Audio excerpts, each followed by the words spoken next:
جب کسی شخص کی عقل کامل ہو جاتی ہے تو اس کی گفتگو میں کمی آ جاتی ہے۔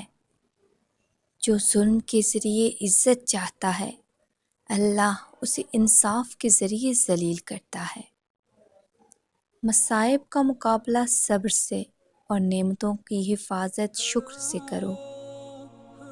زیادہ مزاح کرنے سے آدمی کی عزت چلی جاتی ہے اور لوگوں سے دشمنی پیدا ہو جاتی ہے۔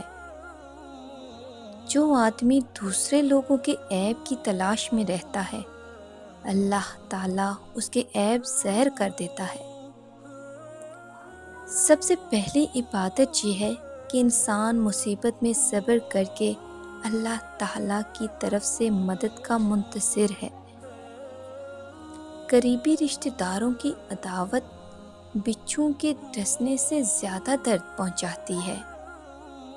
جو آدمی صبر اختیار کرتا ہے وہ کامیابی پاتا ہے، اور جو جلد بازی کرتا ہے وہ ٹھوکر کھاتا ہے۔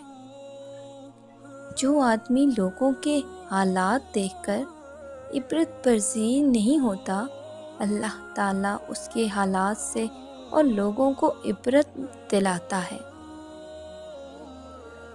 اپنے عیبوں پر نظر رکھ اور اپنے بھائی کے عیب چھپا تاکہ تو بے پردہ نہ ہو جائے۔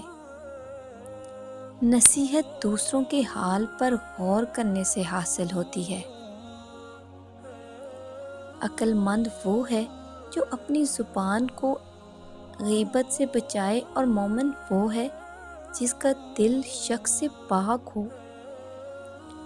جو آدمی اللہ تعالیٰ کی بارگاہ میں عزت پا لیتا ہے، اسے کوئی غالب سے غالب بھی ذلیل اور رسوا نہیں کر سکتا۔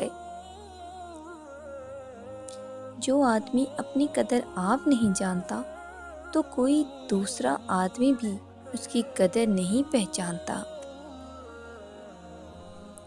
جو قناعت اور صبر اختیار کرتا ہے وہ غنی ہوتا ہے۔ دنیا داروں کی صحبت سے پرہیز کر، کیونکہ اگر تنگ دست ہوگا تو تجھے حقیر سمجھے گا، اور اگر زیادہ مالدار ہوگا تو تجھ سے حسد کرے گا۔ جو آدمی اللہ تعالیٰ کے سامنے اپنی عاجزی ظاہر کرتا ہے تو دنیا داروں کی اونچی گردنیں اس کے سامنے ذلیل و پست ہو جاتی ہیں۔ جب تمہارے دل میں کسی کے لیے نفرت پیدا ہونے لگے تو فوراً اس کی اچھائیوں کو یاد کرنے لگو۔ کبھی اپنی زبان سے کسی کے عیب بیان نہ کرو، کیونکہ عیب تم میں بھی ہیں اور زبان لوگوں کی بھی ہے۔